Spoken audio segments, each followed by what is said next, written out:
Welcome to the Spiritually Sober Podcast, where I almost just made my wife do the intro, but she was too scared, so here I am. This is probably the best intro now. Yeah, hi, I'm Kat, and my beautiful co-wife, or co-host, co-wife, awkward. Yeah. There's a secret wife. Wow. Yeah. Yeah, we're keeping this one now. Yeah, introduce yourself. Oh, thank you. I am Kyrstyn. Yeah. And we're here just to chat with you guys and share with you just topics, experiences, tools that we've learned for ourselves on our sobriety journey, and really just hoping that it'll help somebody who hears any and all things. So what's great and cool is Kyrstyn, who's just vibing out over here, being 7 years into her sobriety journey, has so many beautiful tools, and I'm just the obnoxious one who's ready to help get it out to the world. So I've put her completely in charge. It's great because she works with me now at home. We're probably almost a solid 2 months now. Yeah. Like, Indy, you working with me. So we are at home all day, every day. Together all the time. And we're just going to dive into the first topic. So I'll let you take it away. What are we talking about today? One of the biggest questions, where do I start? Like, where does this start if I don't recognize anything wrong? So how do I know that I have an addiction, or how do I see an issue or a problem if I don't know that it's wrong? Oh, that's a great question. Yeah. Yeah. What would you say? Well, what would be an answer if somebody asked you, like... Well, I mean, it is going to be different. Where you need to start is you need to understand why we have addictive behaviors. Yeah. So I did a little bit of research. The Kemah Palms Rehabilitation Center actually gave probably the best description that is easily understood. Oh, I'd love to hear that. Yeah. So the psychology of addictive behaviors. So where it all starts, what happens in our brains that makes it become an addictive behavior. So engaging in a pleasurable activity, your brain releases neurotransmitters like dopamine and serotonin. These neurotransmitters make you happy and euphoric, but your brain begins to expect or crave them over time. Feeding this cycle will then start to alter your brain chemistry. So now your brain is saying, no, I need this. Yeah, it's a necessity. It's reached the bare minimum now. That new high dopamine level in your brain is now the new minimum. Yes. And it's constantly looking for that. So I feel like when you understand something like that, I mean, we still do it now with our energy drinks. Like, you can do it with anything. Oh, yeah. You can be addicted to just about anything. Yeah, it's just recognizing that you are giving it the wrong substance. Yeah. So, I mean, is like, where do you start in recognizing it? Like I said before, that's hard for anyone. I mean, you need to understand why it happens in the first place. But nowadays, like drinking or even drugs, like, it's mainstream. Yeah, I mean, I think a big thing, this is something my sister and I are both on, like, we don't like to be dependent on things. When you can start to ask yourself, like, what do you feel like you need or crave right now? And is that a healthy thing that's helping you, or is it hurting you? We're both at this point now. Like, it happens with all of us, especially with caffeine and sugar. When you get to the point where, like, I need coffee or I need a Monster right now, your body is now dependent on that substance. So when it gets to a point, and that's how my aha moment, my thing with drinking was I found myself needing it and depending on it. And when you start to need and depend on something, like working with self-awareness and mindfulness to then realize, oh, okay, I'm dependent on this one thing. Is it healthy or not? Because, it really is, it depends, because going to the gym can be healthy to a point, and then to a point where it's hurting you. Yeah. But yeah, even going down deeper and deconstructing why you even have the behavior in the first place is incredibly empowering. Yeah.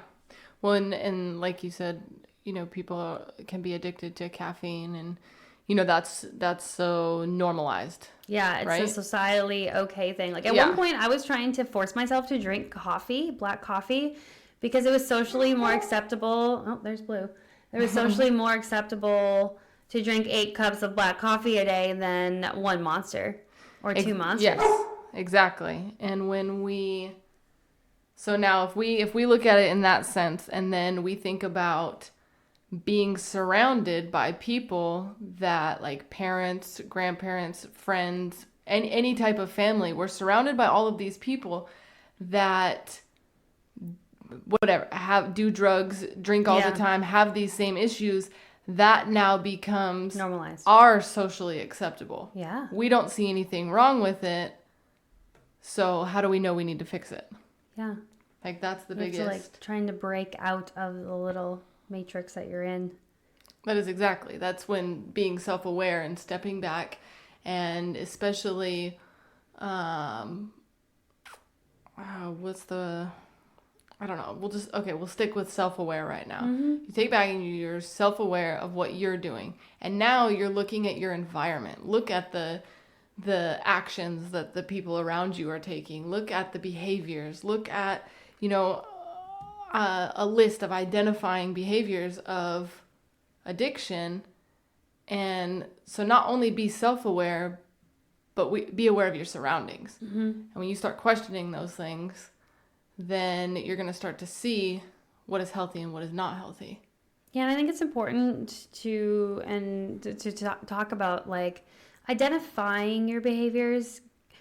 You have to, or identifying even the bad shit, the addictive behaviors, whatever self-sabotaging thing it is, because we all have some. Learning to identify and not identify it and not encompass it as your identity. Yes. Like, you can identify addictive behaviors without making addiction who you are. Yes. And that's where self-awareness really comes into play, because self-awareness and mindfulness is also the part of being able to step back and not identify with the emotions and behaviors that you're having, and understanding that you actually control all of your things. Like, you control your words, you control your actions, you can't control your emotions. Those are just signals for you, but identifying requires you to take responsibility. And I feel like that is a really hard thing for a lot of people to do. Well, of course. Yeah. Yeah, I mean, with anything. And, like, identifying versus your identity. The difference can be, like, as simple as when you keep yourself in this environment and you keep yourself around the same toxic people that are doing the same terrible things, well, you're just saying, oh, I'm just like them. Mm-hmm. Like, this is what I am. Like, you are identifying as the problem, mm-hmm. instead of identifying that there is a problem.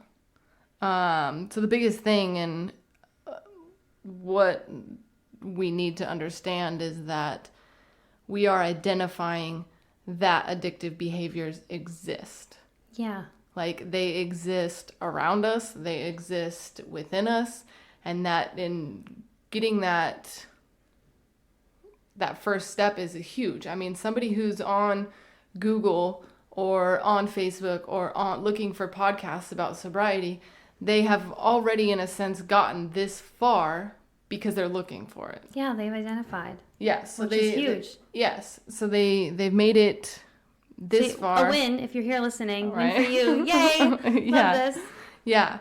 And even in, like, the PowerPoint that I was working on all the day, like, that's the biggest thing. Like, I commend you for being this far, because you still have to be self-aware and aware of your surroundings to even make it this far. Oh, totally. Especially this day and age.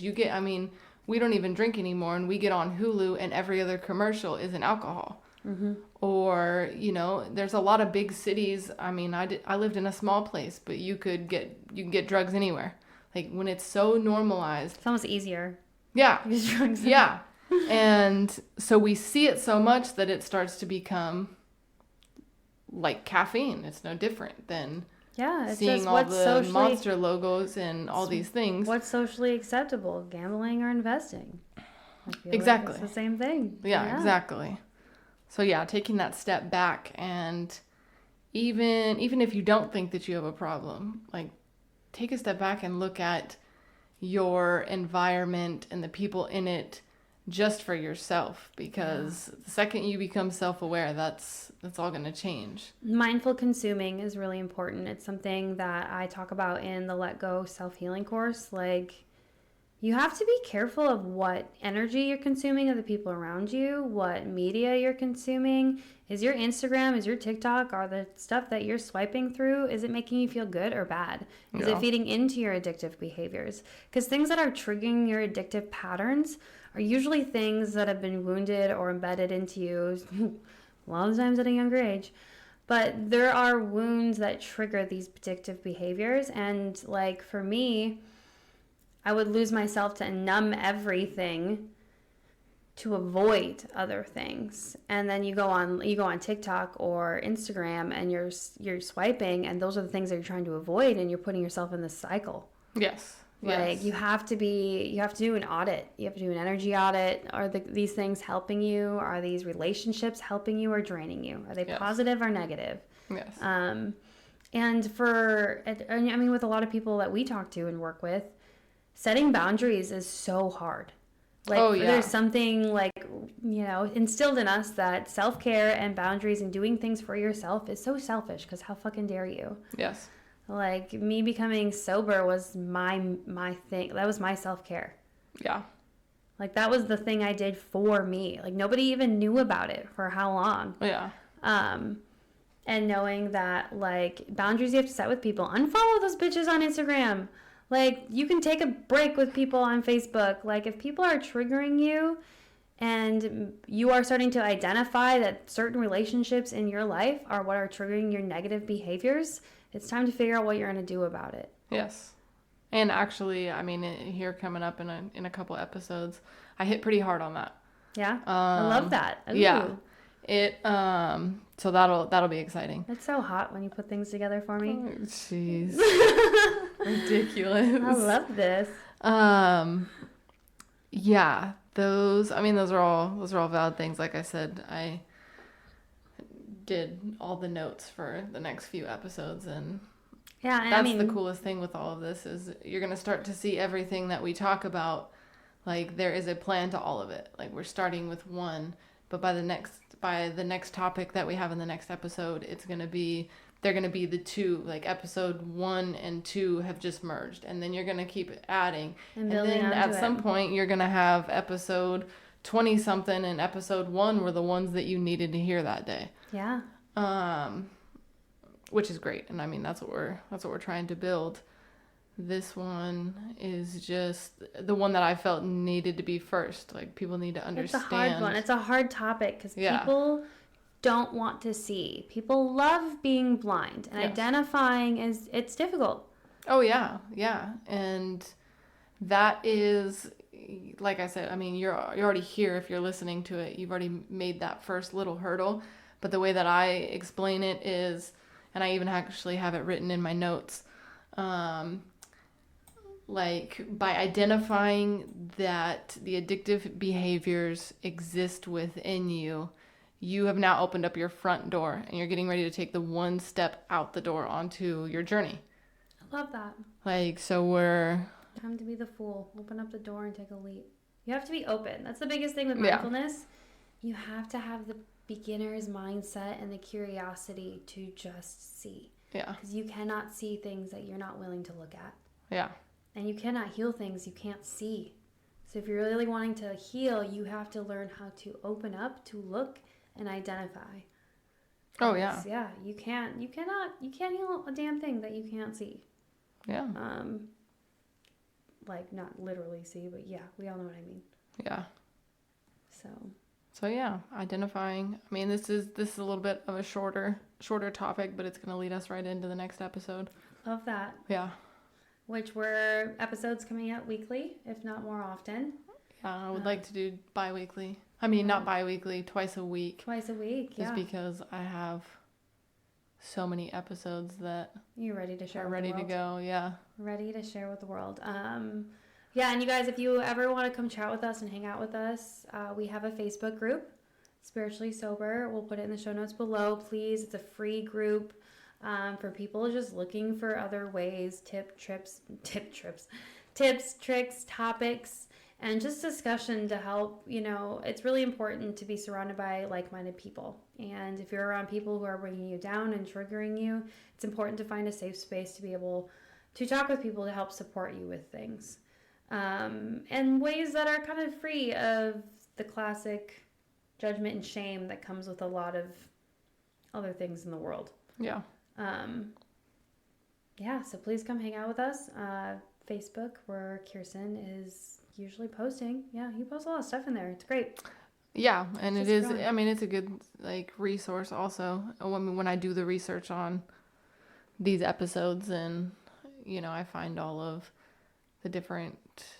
Just knowledge. Websites. Yeah, I mean, I try to, post those important articles that I come across so that people can see them. Yeah, they're important. Yeah. It's really good. And it's important to be open to seeing that stuff, to reading it, to just consuming really healthy material, because your consumption is really, really important. The more you learn, the more you can teach the next person. Yeah, and that's what we're doing here. Yes. Which is super cool, growing a badass little spiritually sober community. It's really, what's really cool about creating this whole community is I didn't realize how many people in my life were sober. Oh, yeah. Which is really cool. Yeah. I love it so much. And I've even talked with people who feel like they have guilt for even saying that they're quote unquote sober because they didn't have a hit that rock bottom story. Yeah.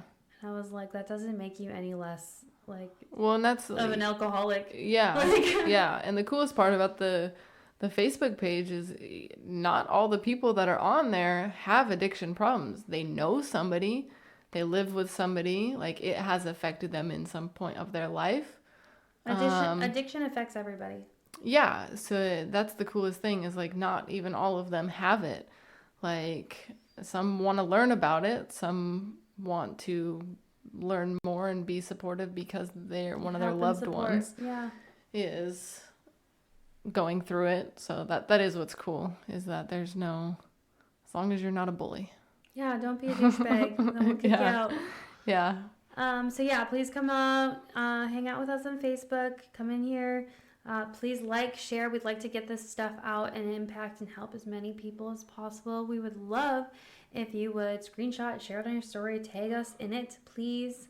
I'm the freespirit_Barbie on Instagram. And Kyrstyn? X_K_Scotty_72. I'll just put it in the. We'll put it in the in the bio. Yeah. Well, this was great, and until next time, you guys, stay safe.